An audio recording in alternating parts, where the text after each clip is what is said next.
വാസ്കസ്യൂ അതൊരു ഇൻഡിജീനിയസ് വാക്കാണ്. ഈ കാട്ടിനുള്ളിൽ ഒരുപാട് വലിയ മാനുകളുണ്ട്. ചിലപ്പോൾ അതുകൊണ്ടായിരിക്കും ഈ കാട്ടിനെ അവർ വാസ്കസ്യൂ എന്ന് പേരിട്ടെ. വാസ്കസ്യൂ എന്ന് വെച്ചാൽ മാൻ, ഒരു വലിയ എൽക്ക് എന്നാണ് അതിൻ്റെ അർത്ഥം. പ്രിൻസ് ആൽബർട്ട് നാഷണൽ പാർക്കിൻ്റെ സെൻട്രലായിട്ടാണ് വാസ്കസ്യൂ ഉള്ളത്.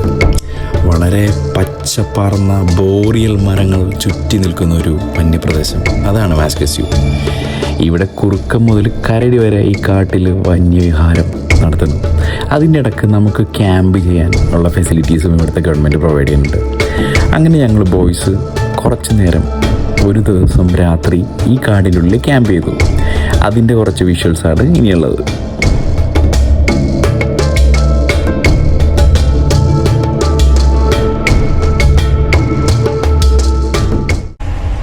Boys trip, boys trip, boys trip.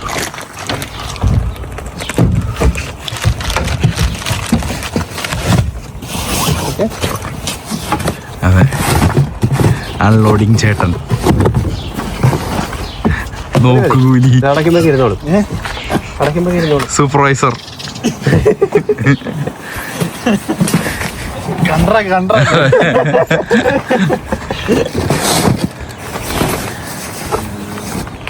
ഇത് പൊതിഞ്ഞ വെച്ചേക്ക, ഈ ജാക്കറ്റ് പൊതിഞ്ഞ വെച്ചേക്ക, എല്ലാം കൂടി അകത്തിട്ട് നമുക്ക് കത്തുമ്പോ ജാക്കറ്റ് ആദ്യം കത്ത്. പിന്നെന്താ ബോയ്സ് വൈബ് സോങ്സ്.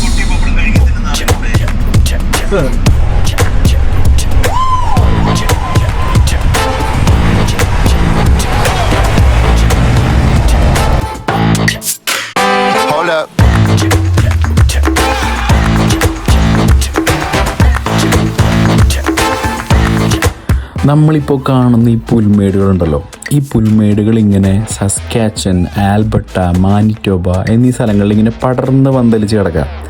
ഈ പുൽമേടുകളാണ് പ്രയറി ലാൻഡ്സ് എന്ന് പറയുന്നത്. ഈ പുൽമേടുകളിൽ നിന്നാണ് ഏറ്റവും കൂടുതൽ ഡൈനോസേഴ്സിൻ്റെ ഫോസിൽസ് കിട്ടിയിട്ടുള്ളത്. അതായത് നമ്മളിപ്പോൾ ഈ പോകുന്ന വഴിയുണ്ടല്ലോ, അതൊക്കെ കോടിക്കണക്കിന് വർഷങ്ങൾക്ക് മുമ്പ് ഡൈനോസേഴ്സ് ജീവിച്ചിരുന്ന സ്ഥലങ്ങളാണ്.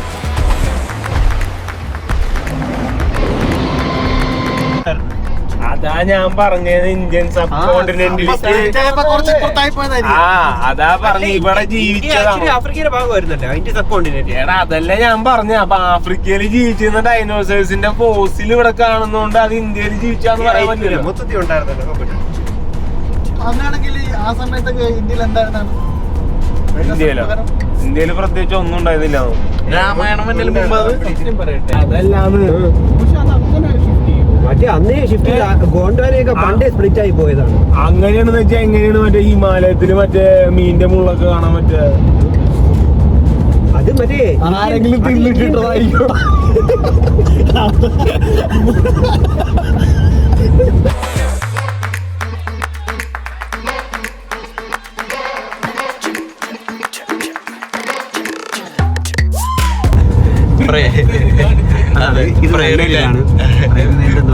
നല്ല ഇതാണ്. അതിനെപ്പറ്റി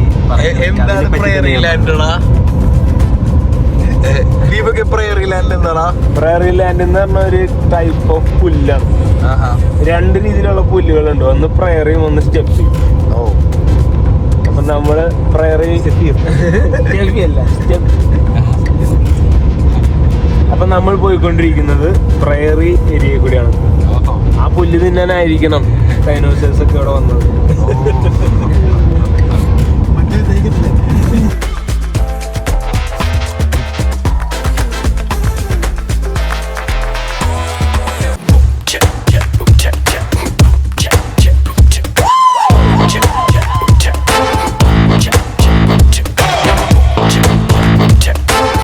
ഞങ്ങൾ പോണ വഴിക്ക് കണ്ട ഒരു പള്ളി.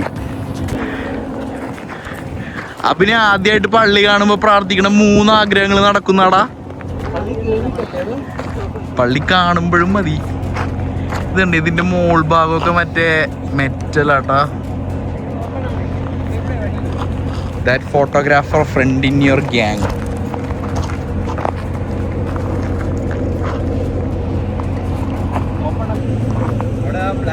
ഇവിടെ പിന്നെ വേറൊരു സംഭവം കൂടി ഉണ്ട്.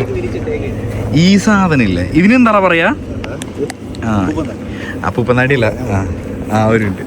ഇതിങ്ങനെ ഊതുമ്പോ ഒരു വിഷ് ആഗ്രഹിച്ചു കഴിഞ്ഞാല് മൊത്തം പോയി കഴിഞ്ഞാൽ ആ വിഷ് നടക്കുന്ന ആഞ്ഞൂറാ.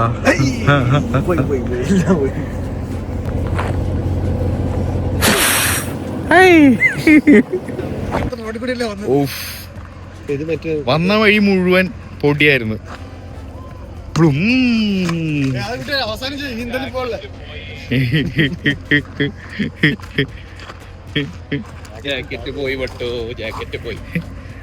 നമ്മള് നാട്ടിലൊക്കെ മറ്റേ അരി പൊടിപ്പിക്കുന്ന കടയിൽ പോവില്ലേ, അപ്പൊ അതിന്റെ അതൊരു തുണി ഉണ്ടാവില്ലേ, തേനീച്ചേ.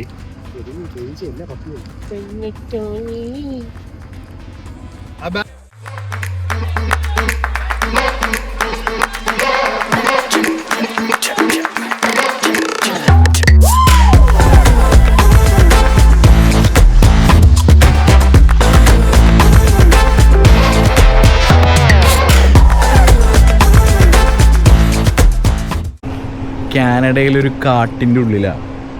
കാനഡയിലെ കാടെന്നൊക്കെ പറയുമ്പോൾ നാട്ടിലത്തെ കാട് പോലെ അങ്ങനെ വലിയ പൊക്കമുള്ള തേക്കിൻ മരങ്ങളോ അങ്ങനത്തെ സംഭവങ്ങളൊന്നുമില്ല. ചെറിയ ചെറിയ പൈൻ ഫോറസ്റ്റുകളും അതൊക്കെ മാത്രമേ ഉള്ളൂ.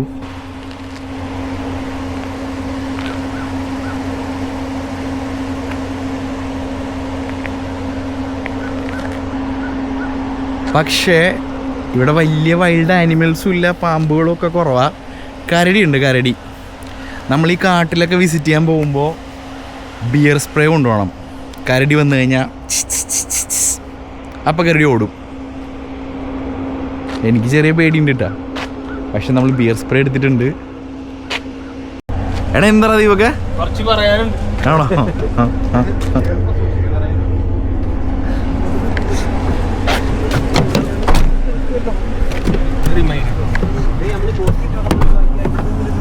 നമുക്ക് മേടിക്കേണ്ടി വരും. ഓക്കെ,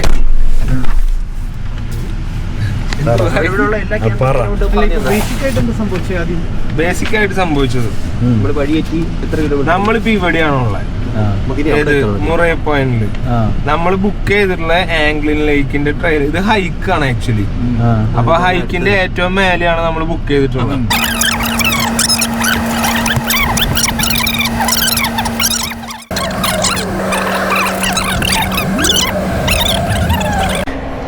അങ്ങനെ ഞങ്ങൾക്ക് കിട്ടി ക്യാമ്പ് ചെയ്യാനുള്ള ഗ്രൗണ്ട്. ഞങ്ങളുടെ ക്യാമ്പിങ് ഗ്രൗണ്ട്. ഇനി ഇതിൻ്റെ അകത്ത് ഇവിടെ ടെൻ്റൊക്കെ സെറ്റാക്കണം. അതിനു മുമ്പ് കൊതുകിൻ്റെ സ്പ്രേ അടിക്കണം. Mosquito repellent മാക്സേ.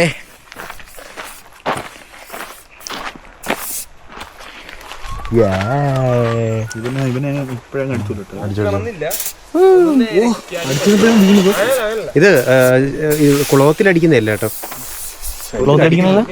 അടിക്കല്ലെന്നല്ലേ അവർ എഴുതിയിരിക്കുന്നത്. ക്ലോത്തിലടിക്കണമെന്നല്ല എഴുതിക്കണേ. നോട്ട് അണ്ടർനീത്ത് അല്ലേ എന്തോ എഴുതിയിരിക്കുന്നത്. മുഖത്തടിക്കാനേ കയ്യിലടിച്ചിട്ട് തേക്കണേ. ഇതിന്റെ മുകളിലടിച്ചാ പോരാ, തുണിയുടെ മുകളിലടിച്ചാ പോരാ. മേത്തടി മച്ചാന, അത്ര മതി.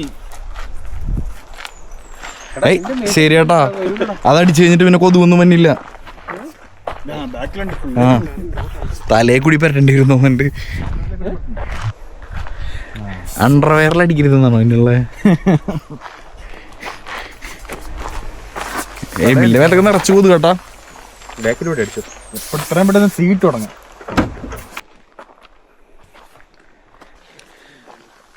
നമ്മുടെ നാട്ടിലത്തെ പോലത്തെ പരിപാടിയൊന്നും ഇവിടെ നടക്കില്ല. ഇവിടെ ഭയങ്കര ക്വൈറ്റ് അവറാണ്. നമ്മൾ ഭയങ്കര സൈലൻ്റ് ആയിട്ട് വേണം ഇവിടെ ഇങ്ങനെ എക്സ്പീരിയൻസ് ചെയ്യാനായിട്ട്.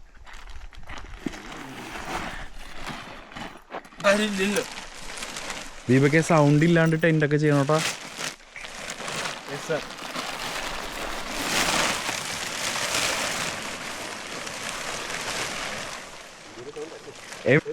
പുറകിലോട്ട് പോകുമ്പോ കരടി പുറകിലുണ്ടെങ്കിൽ പറഞ്ഞോട്ടാ. കമ്പി വേണമല്ലോ. കമ്പി വേണമല്ലോ.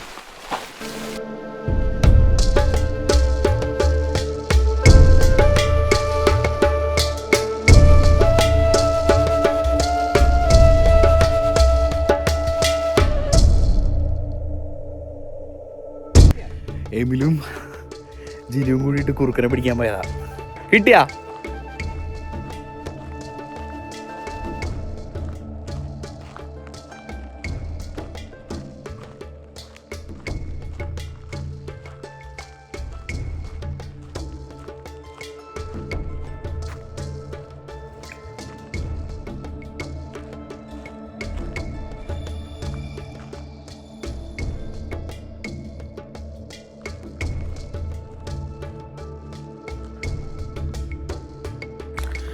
ആക്ച്വലി ഇവിടെ കരടി വരാറുണ്ടോ എന്ന് ഞങ്ങൾ ചോദിച്ചായിരുന്നു. കരടി വരാറുണ്ട്, പക്ഷേ അതിവിടെ ഈ ക്യാമ്പ് ചെയ്യണതിൻ്റെ ഇടയിൽ കരടീനെ കാണാനുള്ള ചാൻസ് കുറവാണ്. എന്നുവെച്ചാൽ അവർ ഈ ഗാർബേജ് ബിൻസും ഫുള്ളും ബിയർ റിപ്പലൻ്റ് ആയിട്ടുള്ള എന്തോ സ്പ്രേ ഒക്കെ അടിച്ചിട്ടേക്കാം. അതുകൊണ്ട് കരടി വരാനുള്ള ചാൻസ് കുറവാണ്. ഇതേനൊരു കിളി. ഇതെന്തോ ഒരു കാട്ടുപക്ഷിയാന്ന് തോന്നുന്നു. ദീപകിന് ബിയർ സ്പ്രെഡ്. ആ, ബിയർ സ്പ്രേ. ആ, അടിച്ചു വിടും എല്ലാവരും കണ്ടിട്ട്. അതെ, ഇതാണ് സംഭവം. Bear spray. കരടി വരുമ്പോ ഇതൊക്കെ ലോക്കൊക്കെ ഉണ്ട്, ഈ ലോക്കൊക്കെ മാറ്റിയിട്ട് അടിക്കുമ്പോ കരടി ഓടും എന്നാണ് അവകാശപ്പെടുന്നത്. Ultra bear ഡിറ്ററൻറ്റ്.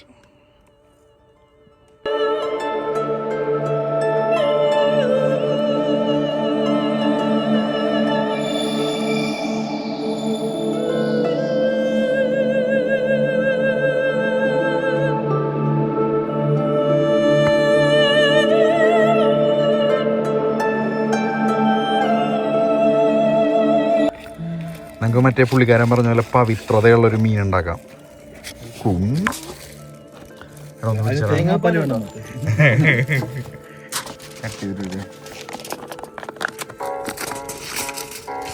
Just lemon pepper.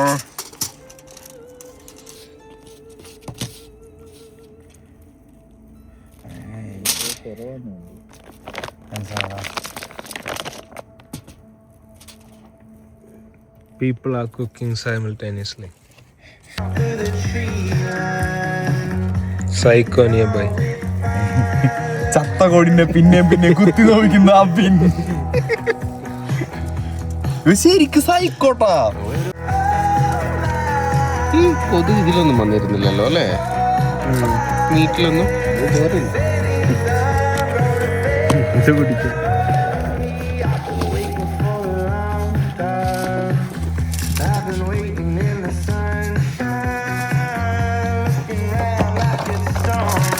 പക്ഷെ ഈ സാധനം ശരിക്കും പരാജയമായിരിക്കും.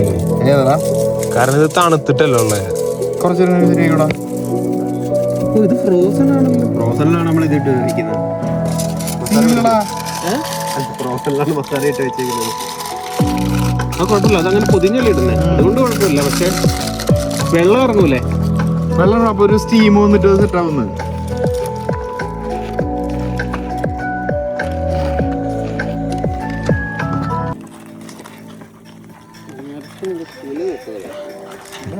Camping cook അബേൻ.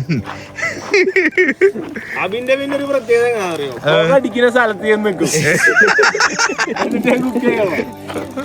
ഇക്കണ്ട സ്ഥലമുണ്ട്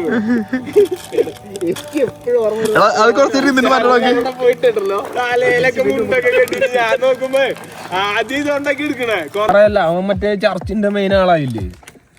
ആ, അതുകൊണ്ടല്ല നിർത്തിപ്പോയത്, അല്ലാണ്ട് മറ്റേ വീട്ടുകാരായിട്ട് ടൈം സ്പെൻഡ് ചെയ്യണ്ടോന്നല്ല. അങ്ങനെ പറഞ്ഞവൻ. മാക്സ് ഒന്ന് കഴിച്ചിട്ട് എക്സ്പ്രഷൻ കേട്ടാ.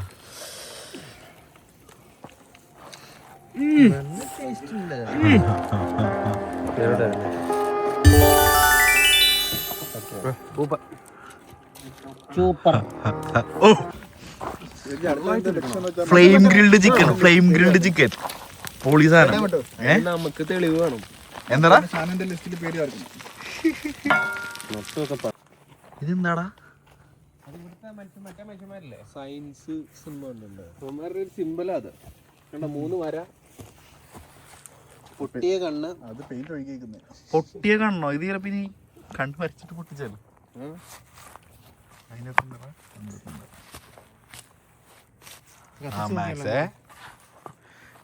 വീട്ടിലേക്ക് വരട്ടത് വരുമ്പോ മറ്റേ ഡെലിവറി പോലത്തെ ഒരു സാധനം വന്നാൽ മതി. സ്റ്റെഫിക്ക് അയച്ചു കൊടുക്കത്. എന്നെ ഇഷ്ടമെന്നൊക്കെ പറയണം. ഞാൻ പിന്നെ വയ്യ.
കുറുക്കൻ കുറുക്കൻ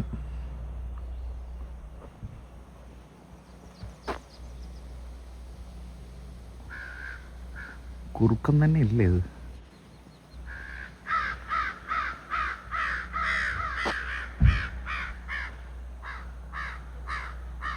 അതിനെ കുറുക്കൻ.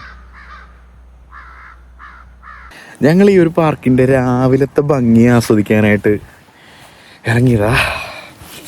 1-2 കുറുക്കനെ സ്പോട്ട് ചെയ്തു, പിന്നെ 2 മാനിനെ സ്പോട്ട് ചെയ്തു. മാനും പിന്നെ മാൻ്റെ കൂടെ ഒരു കുഞ്ഞുണ്ടായിരുന്നു. പക്ഷേ അതിൻ്റെ വീഡിയോ എടുക്കാൻ പറ്റിയില്ല. കുറുക്കൻ്റെ വീഡിയോ ഉണ്ട്, മാൻ്റെ വീഡിയോ എടുക്കാൻ പറ്റിയില്ല. ഇവിടുത്തെ ഇപ്പോൾ ഇതൊരു ക്യാമ്പ് സൈറ്റാണ്. അപ്പോൾ ഈ ഒരു ക്യാമ്പ് സൈറ്റിലെന്ന് വെച്ച് കഴിഞ്ഞാൽ ഒരുപാട് പേർക്ക്, അതായത് ഇപ്പോൾ നമ്മളൊരു ഗ്രൂപ്പായിട്ട് വരികയാണ്, ഒരു 20-25 പേരായിട്ട് വന്നു കഴിഞ്ഞാൽ ഈ ഒരു ക്യാമ്പ് സൈറ്റിൽ നമുക്ക് ക്യാമ്പ് ചെയ്യാൻ പറ്റും. കുറച്ചധികം ടെൻറ്റുകളൊക്കെ അടിച്ചിട്ട് നടുക്കുള്ള ഈ ഒരു സ്പേസ് നമുക്ക് ഗ്യാതറിങ്സിന് വേണ്ടി യൂസ് ചെയ്യാം. അടിപൊളിയാണ്. ഇവിടെ പിന്നെ അത്ര വലിയ ഡേഞ്ചറസ് ആയിട്ടുള്ള വന്യജീവി ആക്രമണങ്ങളൊന്നും ഇതുവരെ റിപ്പോർട്ട് ചെയ്തിട്ടില്ല എന്നാണ് ഇവിടെ ഒരു ചേട്ടനെ കണ്ടപ്പോൾ ഇപ്പോൾ പറഞ്ഞത്. ആകെ ഈ ബേഴ്സ് ആണെങ്കിൽ തന്നെ കരടികൾ അവരുടെ കുട്ടികളുള്ളപ്പോൾ, അതായത് ചെറിയ കുട്ടികളുള്ളപ്പോഴാണ് ഇവർ അറ്റാക്കിങ് ടെൻഡൻസി ഉള്ളത്. അല്ലെങ്കിൽ ബ്ലാക്ക് ബേഴ്സ് ഇട്ടാ, ഇവിടെ കാണുന്ന ബ്ലാക്ക് ബേഴ്സ് കുട്ടികളില്ലെങ്കിൽ മനുഷ്യരോട് ചെറിയ പേടിയുള്ള വിഭാഗമാണ്. അല്ലെങ്കിൽ അവർ കുറച്ച് ഷൈ ആയിട്ടുള്ള ആൾക്കാരാണ്. അതെ, ഒരു ക്യാമ്പ് സൈറ്റ്. ഇതാണ് ക്യാമ്പിംഗ് സൈറ്റിലെ ടോയ്ലറ്റ്. ഇവിടെ ഈ ക്യാമ്പിംഗ് സൈറ്റിൽ ഒരു പൈപ്പുണ്ട്. വെള്ളം ഉണ്ടോ നോക്കാം.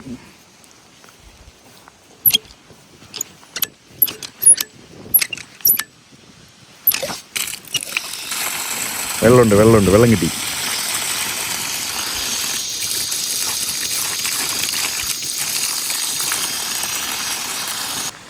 നമുക്ക് രാത്രിയിലേക്ക് വേണ്ട വിറകൊക്കെ ഇവിടെ നിന്ന് വന്ന് കളക്ട് ചെയ്യണേ. അതായത് നമുക്ക് ഫയർ പിറ്റിലിടാനും ഫുഡ് ഉണ്ടാക്കാനൊക്കെയുള്ള വിറക് ഇവിടെ നിന്ന് എടുക്കാം. അത് ഫ്രീ ആട്ടാ, എടുക്കാം. ഞങ്ങളുടെ യാത്ര അവസാനിക്കുന്നത് വസ്കെസ്യൂ തടാകം അത് കണ്ടുകൊണ്ടാണ്. വസ്കെസ്യൂ തടാകം എന്ന് പറഞ്ഞാൽ സസ്കാച്ചൻ നാഷണൽ പാർക്കിൻ്റെ ഏറ്റവും ജനപ്രിയമായ വിനോദസഞ്ചാര കേന്ദ്രങ്ങളൊന്നാണ്. ഈ വസ്കെസ്യൂ തടാകത്തിലേക്കുള്ള യാത്ര തന്നെ വളരെ രസമുള്ളതാണ്. അതായത് ചുറ്റും വനം, നമ്മൾ പോകുന്ന വഴിക്ക് ഇഷ്ടം പോലെ കരടിക്കുട്ടന്മാർ. ഞങ്ങളും കണ്ടു ഒരു കരടിയെ, പക്ഷേ വണ്ടിയിലായതുകൊണ്ട് ഫോട്ടോ എടുക്കാനോ വീഡിയോ എടുക്കാനോ പറ്റിയില്ല. അങ്ങനെ ഈ കരടീനെയും ചുറ്റുമുള്ള വനങ്ങളും ഒക്കെ കണ്ടുകൊണ്ട് നമ്മളെത്തുന്നത് ഒരു വലിയ തടാകത്തിലാണ്. ഈ തടാകത്തിൽ വിസിറ്റേഴ്സൊക്കെ വളരെ കുറവായിരുന്നു ഞങ്ങൾ ചെന്ന ആ സമയത്ത്. നമുക്ക് വളരെ ശാന്തമായിട്ട് പ്രകൃതി ഭംഗി ആസ്വദിക്കാൻ പറ്റിയ ഒരു സ്ഥലമാണ് വാസ്കെസ്യൂ തടാകം.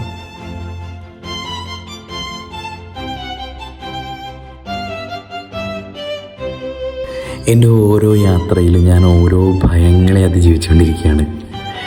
ഈ യാത്രയിൽ എനിക്ക് വന്യജീവികളോടും കാടിനോടും ഒക്കെയുള്ള ഭയം അത് അറ്റ്ലീസ്റ്റ് ഒരു ദിവസത്തേക്കെങ്കിലും എനിക്കൊന്ന് കുറയ്ക്കാൻ പറ്റി. ഞാൻ ഈ യാത്രയ്ക്ക് ഒരുപാട് കടപ്പെട്ടിരിക്കുന്നു. ദീപകിനോടും മാക്സിനോടും എമിലിനോടും അബിനോടൊക്കെ. ഈ യാത്ര ഇന്നും എൻ്റെ ഹൃദയത്തോട് ചേർന്ന് നിൽക്കും.